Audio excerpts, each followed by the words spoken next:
Mari kita ikuti bersama dengan seksama Mau'izatul Hasanah yang kedua oleh yang terhormat Romo Haji Bahauddin Nur Salim. Allahumma salli ala Sayyidina Muhammad. Allahumma salli ala Sayyidina Muhammad. Allahumma salli wa sallim ala Sayyidina Muhammad.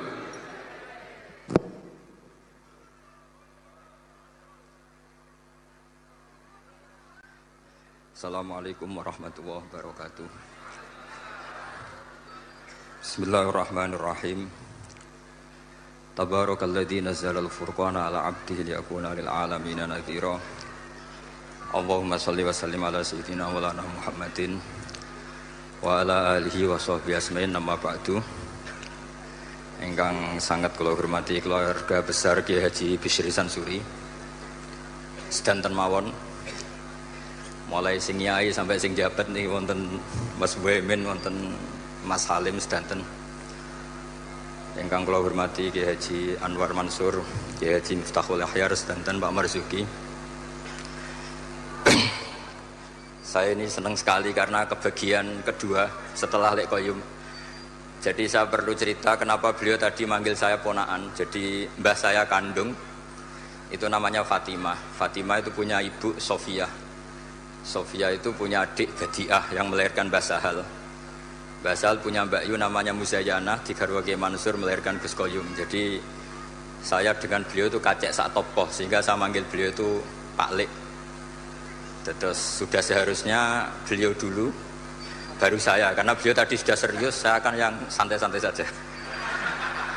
Tadi saya tanya Gus nih, pertama minta saya di Rembang itu, saya tadi memang baru sholat sebetulnya, saat sholat ya ingin sholat saja, tapi pas baru salam sudah disuruh ngadeg. Ini kayaknya agak-agak sopan, tapi ya sudah, ini sudah takdir saya ini.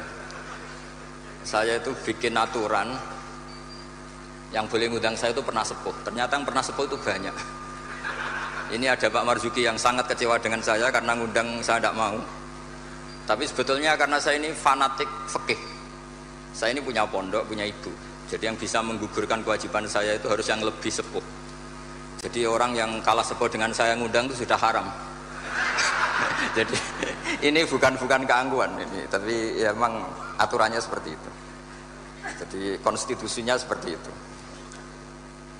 Terus kenapa saya tanya sama Gus ini, apa Mbah Bisri Sansuri punya karangan? Karena saya tidak biasa khol, kemudian tidak punya naskah yang dikholi. Saya punya karya banyak tentang ahli sunnah wal jamaah yang dikarang Mbah Hashim, yang dikarang Mbah Ali Maksum, termasuk yang dikarang Kiai Al Mahfud Lirboyo. Meskipun saya tidak punya karangan detail, tapi guru saya Kiai Haji Maimun Zubair itu alumni Lirboyo, sehingga saya tahu banyak mazhab Bakarim. Dari sekian mazhab Bakarim yang saya paling suka itu nggak pernah merujukkan domir. Jadi santri sarang kalau pas nggak bisa merujukkan domir, ya wadali kau te mengkono iku lahu kedhe mengkono gitu. Alasannya anut Mbah Karim gitu. Ini ada Kiai Anwar ini saksinya. Kata Mbah Karim, ad-domir fid domir, famal lam ya'rifid domir falaysa lahu domir. Jadi domir itu ada di hati, yang nggak punya hati yang nggak tahu domir. Dan itu nyata ketika ada perdebatan dua tokoh top yang sama-sama ahli nahwu, berdebat manil afdolu, siapa yang paling utama antara Ali dan Abi Bakar. Rupanya itu ada penengah yang ahli domir, mungkin karena ngajinya di Lirboyo jadi ahli domir.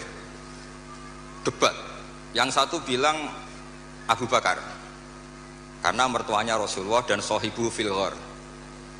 Yang satu bilang Ali karena Ali itu fadilnya kita tahu, beliau termasuk orang yang kata Nabi, besok royah ini, bendera ini akan dibawa rojulan, atau saya kasihkan rojulan sing yuhibbuhu wa rasuluh, atau yuhibbuhu wa rasulah wa yuhibbuhu wa rasuluh. Ketika berdebat tentang sekian manakibnya Abu Bakar dan Sayyidina Ali, ada penengah yang ngendikannya begini, pokoknya yang paling afdal itu mangkanat bintuhu tahtahu. Kalimatnya gitu toh, mangkanat bintuhu tahtahu. Itu semuanya terus clear, seneng semua. Karena kalau orang yang mentakdim Abu Bakar ala alian, kalau maknanya gini, yang paling afdol adalah man iku wong kanat kang ana sapa bintuhu anak wedoke man iku tahtahu ana ing kekuasaan Nabi. Orang yang punya putri, yang putrinya itu di bawah Nabi. Artinya siapa? Abu Bakar. Yang pro Sayyidina Ali juga senyum-senyum seneng. Karena kalau dia maknani gini, man iku wong kanat kang ana sapa bintuhu putrine Nabi iku tahtahu ana ing isore man iku. Itu siapa? Sayyidina Ali. Jadi domir mengkono-mengkono itu cespon gitu. Itu sekali dimaknani itu masalah gitu. Jadi maka berbahagialah santri yang enggak pinter. Karena ternyata enggak pinter itu ada padanannya yang orang pinter, yaitu Mbak Karim. Bedanya Mbak Karim enggak merujui karena pinter, kalau kita karena enggak pinter. Tapi insya Allah mantas sababi komen fawa minhum gitu. Jadi kalau enggak bisa alim ya mirip-mirip orang alim gitu. Saya ini pemerhati tafsir ya. Itu memang sampai sekarang itu problem saya ini domir. Saya enggak pernah niat kalau akan ngomong ini karena enggak ada naskahnya Mbah Bisri. Ini tantangan untuk anak cucunya. Padahal beliau-beliau itu pasti punya naskah. Ini PR yang harus diselesaikan. Enggak mungkin lah seorang ulama enggak punya tulisan itu enggak mungkin. Karena ulama itu meskipun enggak niat ngarang itu pasti banyak tulisannya. Saya yang tidak cucu Mbah Hasyim Asy'ari itu punya tulisan tangan Mbah Hasyim. Karena ketika mengijazahkan Sahih Muslim sama buyut saya Mbah kelima. Jadi buyut-buyut saya dengan Pak Said, dengan Lek Koyum itu sama-sama turunan Kudus. Saya ini paling muda, jadi kira-kira kalau saya manggil Pak Said itu ya pernah Mbah. Kalau manggil Gus Koyum pernah Lek. Makanya saya sampai sekarang ngajar di Kudus, di pondok Kudus paling sepuh. Namanya Ki Soleh bin Asnawi Sepuh. Dulu beliau gurunya Mbah Soleh Darat. Mbah Soleh Darat dulu pernah ngaji di Mbah Soleh bin Asnawi Sepuh. Kemudian punya anak namanya Maksum punya anak namanya Hafsah. Lah Hafsah ini yang punya anak Sofia, terus Badiah dan seterusnya. Yang dari turunan Kudus. Saya mau cerita, domir itu harus dikaji. Kalau sekiranya tidak mungkin, maka harus membuang. Saya cerita ini karena saya tahu di biografi Kiai Bisri Sansuri, beliau pernah istifadah sama Syekh Bakir Jogja, termasuk sama Syekh Mahfud Termas, sama beberapa masayikh dari Yaman seperti Said Al-Yamani. Dan saya dari sekian itu banyak yang punya naskahnya. Di antara seni ya, seninya ulama Indonesia adalah makhtutot atau catatan apa saja itu dikaji dan kemudian diteliti, kemudian diaplikasikan di Indonesia dengan alasan muqtadal hal. Sehingga dalam bahsul masail itu kadang ya agak jorok, tapi jorok yang baik. Maka saya pernah bahsul masail dulu di Pondok Sarang. Ini nggak boleh ditiru oleh anak-anak. Bagaimana hukumnya desainer pakaian yang mendesain celana pendek untuk perempuan? Itu semua mengatakan haram karena gara-gara desain itu perempuan kemudian tidak pakai maxi, tidak pakai celana karena memang desainnya untuk langsung dipakai tanpa pakai maxi atau pakai celana. Ada yang bilang tidak haram. Bagaimanapun celana pendek itu berkontribusi ikut menutup aurat. Artinya dia tetap menyumbangkan nutup aurat. Hanya tidak usah sampean bayangkan, wah kalau haram ya dilepas ya jangan gitu. Itu kan masalah. Jadi fikih itu kadang ya agak-agak kacau. Kita mau bilang haram nyatanya memberi kontribusi ikut nutup aurat, mau bilang halal dengan desain seperti itu perempuan masih menampakkan apa? Aurat. Jadi debat fikih itu kadang ya tidak mutu. Tapi dari tidak mutu itu ya kemudian tetap melahirkan kecerdasan. Dan itu termasuk yang dibicarakan Syekh Mahfud, namanya taskhidun nazar, orang menjadi cerdas. Saya pernah baca di Nailul Ma'mul, ini sekaligus senam otak untuk anak-anak Denanyar. Ini bukan ngetes kiai tapi ngetes anak-anak. Nanti kalau ini disalahkan Kiai Miftah atau Yai Anwar ya saya langsung taslim karena saya pasti samina wa ta'na. Tapi kayaknya enggak. Karena saya baca, saya ini ngerpek di Syekh Mahfud. Kalau sama nyalakan saya, nyalakan Syekh Mahfud. Syekh Mahfud itu gurunya Kiai Bisri Sansuri. Ada fardul masalah begini. Saya ulang lagi, ada fardul masalah begini. Ada orang jatuh dari atas. Ini kata Syekh Mahfud. Kemudian menimpa ini, hadirin ini kan banyak, nggak bisa dipiak ini. Tertimpa orang.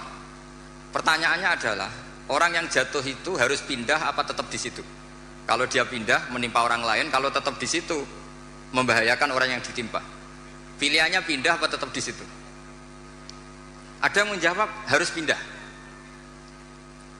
Karena yang ditimpa sudah lama ini bahaya, lama-lama bisa mati, apalagi kalau yang jatuh gendut.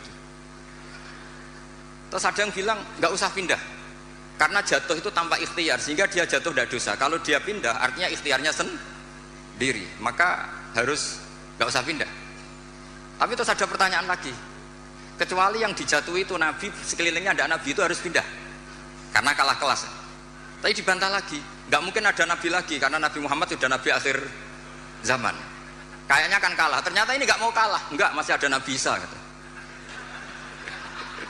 Jadi terus kata saya Mahfud, wahada mimalato ilatahta, sebetulnya ini tidak ada faedahnya, cuma jadi taskhidun nazar, orang menjadi cerdas.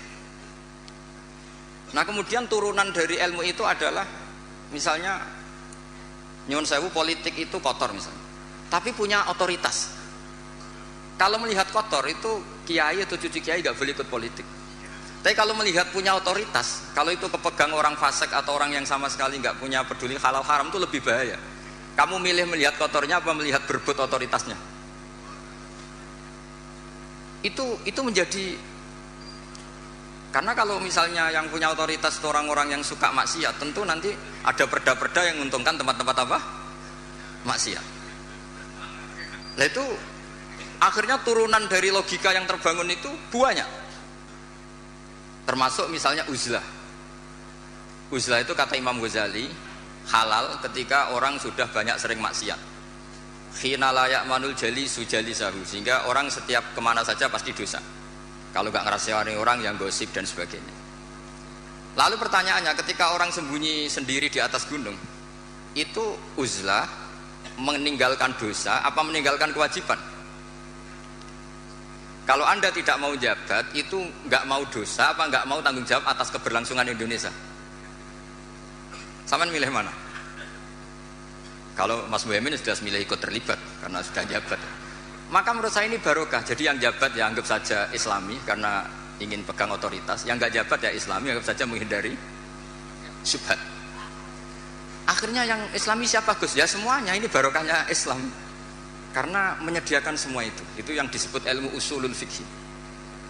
Dan siapapun yang bersanad sampai Syekh Mahfud termasuk Mbah Bisri itu pasti ahli usul fikih. Kisah hal bisa ngarang Thariqatul Husul itu karena pernah ngaji sama Mbah Zubair. Mbah Zubair bisa alim seperti itu, diantaranya pernah ngaji Kiai Fakih Mas Kumambang. Kiai Fakih bisa seperti itu, tentu sanadnya sampai ke Syekh Mahfud At-Turmusi. Ada yang baca At-Tarmasi.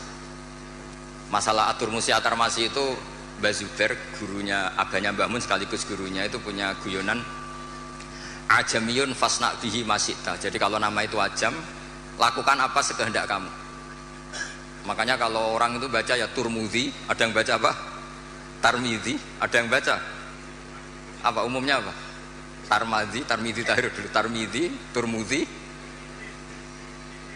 Tirmidhi. Kalau Istakhri, Ustukhri, Istakhri. Yang repot, saya itu setiap ngajar di sarang itu bingung karena murid yang datang itu kadang sorogan sama saya, Ali Sibro Milisi apa Mulasi. Kalau kayak sini baca apa? Mulasi apa Milisi? Ada yang baca Sibro Mulasi, yang satu baca Sibro Milisi, kok kayak milisi Taliban katanya. Itu di karangannya Mbah Zubair disebut ajamiyun fasna bihi masita. Itu dari awal nama ajam, maka terserah kamu bacanya apa. Sehingga kita yang tahu Syekh Mahfud itu orang Termas, kita baca At-Turmusi. Yang satu tetap baca apa? At-Tarmasi. Ini saya cerita ilmu. Jadi ilmu usul fikih itu ilmu yang menyediakan logika. Logika yang terbangun itu adalah kemudian menjadi produk hukum. Makanya ketika Imam Ghazali cerita di kitab saya, insya Allah halaman 19, tapi di kitab saya tidak tahu di kitab sampean mungkin beda cetakan atau beda punya tidak punya, atau sama-sama punya beda baca dan tidak baca, saya tidak tahu karena perbedaan itu bisa macam-macam. Orang-orang yang uzlah itu akhirnya didatangi, taraktum ummata Muhammadin sallallahu alaihi wasallam fi aidil mubtadi'ah. Saya masih ingat kalimatnya seperti itu. Wahai para orang yang uzlah, kamu sebetulnya meninggalkan umatnya Rasulullah sallallahu alaihi wasallam fi aidil mubtadi'ah, di tangan orang-orang yang bidah. Jadi tidak dianggap menghindari dosa, tapi dianggap menghindari tanggung jawab. Sehingga saya ini punya bapak namanya Kiai Nur Salim. Beliau ngaji sama Mbah Dolah dulu khatamnya Quran. Mbah Dolah adalah bin Abdus Salam. Abdus Salam ini juga yang termasuk gurunya Ki Bisri Sansuri. Jadi saya dibolak-balik sanadnya juga akan ketemu sama sanad yang dipakai Ki Bisri Sansuri. Sampai juga nanti ketemu di Nabi Adam lah, kalau nggak ketemu semua ya di Nabi Adam. Pasti nanti ketemu juga sanad keilmuan. Bapak itu kalau ada orang terlalu istiqomah imam masjid sampai tua itu ngeritik. Saya dulu ya iskal. Pak, bukankah itu istiqomah? Kata bapak gini, iku istiqomah apa mau digenti wong liya katanya. jadi orang itu akhirnya berlatih berpikir. Tapi kalau ada santri sopan gitu gak mau ngimami, gak mau jadi pengurus masjid, itu tawadhu karena masih ada yang sepuh. Iku tawadhu apa mau tanggung jawab. Sehingga semenjak itu saya terus berpikir terus begini. Makanya seperti saya di sini itu sopan apa tidak sopan saya tidak tahu. Kalau melihat saya di atas sampai di bawah saya ini tidak sopan. Sampean kan lebih sepuh. Tapi melihat ini diperintah, itu orang paling sopan saya sekarang. Karena saya itu paling kecewa sebenarnya diatur-atur itu. Saya masyhur mengatakan Kiai diatur itu dosa, tapi kali ini saya diatur. Tapi saya samina wa tona saking sopan saya. Jadi kalau melihat itu Gus Bak itu sopan enggak? Ya enggak sopan. Wong banyak yang sepuh di bawah kok di atas. Ya sopan wong nurut. Diatur sama Gus Salam yang nurut. Padahal sepuh saya Gus Salam. Jadi maka mau tidak mau harus ada madhab, yaitu akhirnya Mbah Hasyim memutuskan yang kita pakai adalah al-madhahibul arba. Nah ketika ada madhab itu sudut pandangnya itu pasti beda-beda. Memang saya sengaja saya akan ngomong fikih malam ini. Misalnya begini, kalau ada ayam jago ditabrak truk kejet-kejet, itu umumnya orang disembelih apa enggak? Padahal dibiarkan pun pasti mati. Umumnya disembelih apa enggak? Disembelih. Itu karena nganggep halal apa eman karena jago? Eman. Coba kalau ayam kecil, meskipun kejet-kejet, orang bisa berdebat, kepiting itu halal apa haram, berdebat. Tapi kalau yuyu nggak berdebat, kan ndak eman, haram nggak apa-apa, kecil aja kan. Sehingga debat menyangkut kepiting itu sampai sekarang nggak selesai. Mbah Mun itu termasuk guru yang mengharamkan, tapi banyak guru saya menghalalkan. Karena kenapa kok khilaf? Karena itu kepiting besar. Tapi yuyu itu sepakat haram karena kecil. Suatu saat kalau yuyu ini besar pasti ada khilafnya gitu. Karena eman gitu. Nah saya itu pernah ditanya sama orang, Pak Sada jagonya kelindes truk itu di kampung saya pas lewat pakai motor, Gus ini halal apa haram? Sudah kejet-kejet. Saya bilang ya sudahlah untuk kamu halal kata saya. Lama-lama orang ini sekali ini Gus Pak gimana ngomong hukum kok seenaknya, datang ke rumah saya. Itu andekan tidak saya sembelih pun pasti mati. Terus saya bacakan kitab Sawi itu. Kata Imam Malik, yang namanya kejet-kejet itu tetap punya nyawa. Sehingga penyembelian ini tetap berfungsi menghilangkan nyawa. Itu sudah cukup dikatakan dzabhu, menyembelih. Tapi cara mazhab Syafi'i dia tidak punya hayatun mustaqirrah, sehingga kalau dibiarkan pasti mati langsung, maka nggak boleh disembelih. Karena dia tidak langsung mati, ini hanya proses prosedur saja. Memang pantasnya mati kejet-kejet sih gitu saja kira-kira itu. Tapi hakikatnya sudah apa? Mati. Sehingga ulama itu selalu berdebat. Dan perdebatan ulama itu setelah diangen-angen memang sama-sama masuk akal. Saya punya sekian cerita ya tentang perdebatan, termasuk kitab yang tadi disebut Leqoyum itu, kitab Khilyatul Auliya.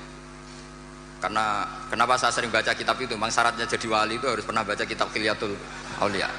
Jadi kalau sampean belum pernah baca berarti nggak mungkin jadi wali. Sudah tak jamin itu nggak mungkin. Imam Ghazali sealim itu termasuk barokahnya kitab Khilyatul Auliya, masyhur itu.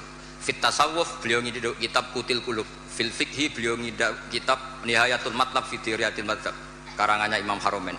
Tapi kalau fi manaqibil akhyar beliau ngiduk kitab Khilyatul Auliya wa Tabaqatul Aswa, itu terang-terangan beliau ngendikan di juz 4 wa alayka bimutalaati kitab Khilyatil Auliya. Karena beliau memang pengagum kitab Khilyatul Auliya di bab manaqibul akhyar. Itu di bab manaqibul akhyar itu ada sekian perdebatan, dan perdebatan itu melahirkan satu kecerdasan, yaitu tadi saya berkali-kali cerita ada sekian contoh yang orang itu akan ngeper setelah ada logika kebalikannya. Saya beri sekian contoh. Ketika malaikat Israel datang ke Nabi Ibrahim mau mencabut nyawanya, itu Ibrahim marah-marah, Israel kamu salah. Kenapa? Saya ini kekasih Allah, ana Khalilur Rahman, saya ini kekasih Allah. Wa hal ra'aita khalilan yumitu khalilah, masa kekasih bunuh yang dikasih, ini tidak benar, logika ini tidak benar. Karena Israel gak biasa Basul Masail, gak pernah ikut Basul Masail di BW Jawa Timur yang Bapak Marzuki itu, datang ke Allah, ya Allah, logika ini kata Nabi Ibrahim gak benar. Karena wa hal ra'aita khalilan yumitu khalilah. Terus sama Allah diajarin, ya sudah bilang ke Ibrahim gini, wahal ra'aita khalilan yakrahu ayalqa khalilah, masa orang yang dicintai kemudian tidak siap ketemu yang dicintai. Datang lagi Israel, wahal ra'aita khalilan yakrahu ayalqa khalilah, oh ya nggak apa-apa, mati nggak apa-apa katanya. Jadi dibalik langsung rubah. Dulu pernah ada jagongan ulama mau menganggap cengkeh itu pewangi, alasannya kue-kue tar dikasih cengkeh, maka cengkeh kategorinya pewangi. Artinya apa efek hukumnya? Kalau orang ikhram rokok berarti wajib bayar dam karena pakai pewangi, yaitu cengkeh. Karena roti tar dikasih cengkeh, terus beberapa wedang cengdem juga dikasih apa? Kemudian ada ulama yang ngendikan kalau gitu orang Jumatan kesunatan rokok, karena orang Jumatan disunatkan pakai pewangian. Langsung kebar, wah tidak jadi. Jadi itu usul fikih. Sehingga katanya fikih nakal tidak apa-apa, ini nakal yang Islami. Saya memang termasuk orang yang kata Gus Rizal Lirboyo diberi gelar Gus doktoral honoris causa cangkem elek katanya. Saya ini sebetulnya bangga dengan gelar itu karena itu cara sahabat melindungi Rasulullah SAW. Jadi saya sengawur-ngawur saya ini masih punya sanad.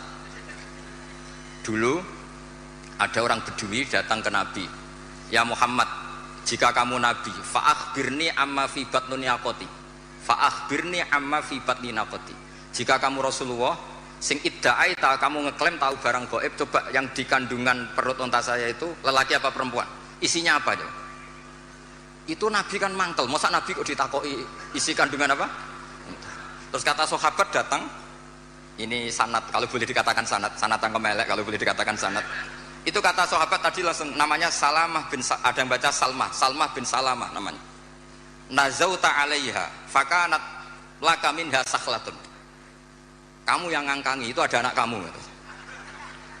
Saking mangkelnya Rasulullah kok ditanya gitu. Enggak, kamu enggak usah tanya Rasulullah, tanya saya. Oh iya ya, di dalamnya ada apa? Ono anakmu gitu. Karena dia begitu saking mangkelnya, masa Rasulullah kok ditanya idza kunta Rasulullah fa akhbirni amma fi batni naqati. Jadi kadang orang itu mau tidak mau ya, nggak ada pilihan. Orang wiridan ditanyakan syaratnya apa, salaman sama sekelilingnya ditanyakan syaratnya apa.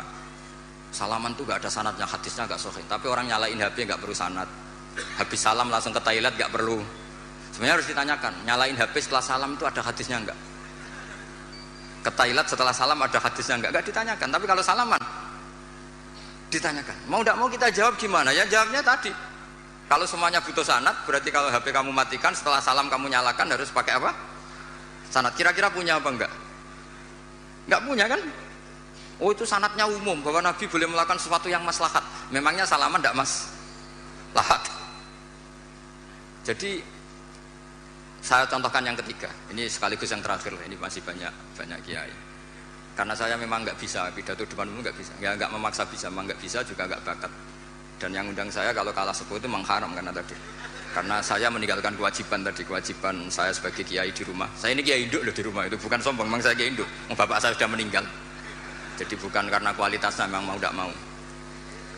Mubah misalnya.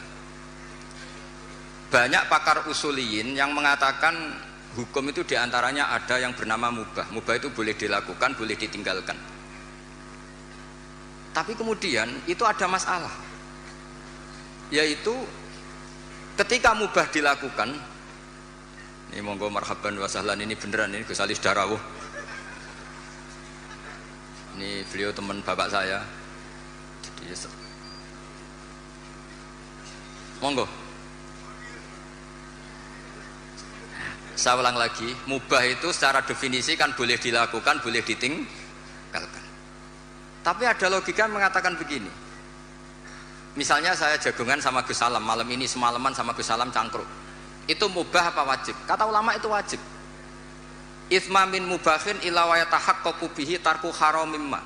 Karena setiap orang melakukan mubah pasti saat itu meninggalkan keharaman. Saya asik di Denanyar, jagungan sama Gus-Gus Denanyar. Artinya saya tidak dugem, tidak ke tempat-tempat maksiat. Sekarang meninggalkan maksiat itu mubah apa wajib? Wajib. Berarti jagungan wajib. Kan terus jadi aneh ya? Itu fikih. Akhirnya orang mendefinisikan diulang. Wal mubah min haitsu dzatu. Mubah dipandang definisi secara mubah. Tapi kalau dipandang dari efek hukum mubah itu bisa wajib, bisa haram. Saat ini ibu Anda harus diperiksakan di rumah sakit. Anda jagungan, maka haram karena kategorinya tarkul wajib. Tapi kalau melihat sekarang kamu tidak dugem, ngaji seperti ini kan sunnah. Tapi barokahnya ngaji seperti ini Anda tidak melihat maksiat. Berarti ngaji ini sunnat apa wajib? Wajib karena tarkul maksiat. Akhirnya orang terus mikir. Ternyata sudut pandang, dan itu Syekh Mahfud senang sekali. Kata Syekh Mahfud, apapun gharibnya mas'alatun gharibah, bahkan aghrab, itu harus dibicarakan karena itu melatih tashhidun nazar, untuk mencerdaskan pikir. Makanya banyak wali yang dalam cerita wali itu, ada wali itu karena sholat shaf awal. Kita tahu shaf awal fadilahnya kayak apa. Tapi ada wali itu jadi wali karena kalau sholat itu di shaf akhir. Ketika ketemu di forum wali, dua wali ini, loh kamu kok jadi wali? Bukankah kamu kalau sholat di shaf akhir? Iya. Kenapa kamu tetap jadi wali? Saya tuh malu ketemu Allah di depan, kayak paling suci saja katanya. Dan kebetulan wali ini idola saya ya. Saya akhirnya kalau sholat ya sering di belakang gitu.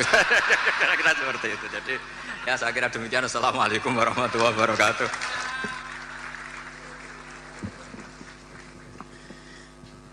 Dihaturkan terima kasih hadirin hadirat rahimakumullah. Dan selanjutnya taujihat Rais Am, pengurus besar Nahdlatul Ulama, sekaligus doa yang pertama kepada yang terhormat Bapak Kiai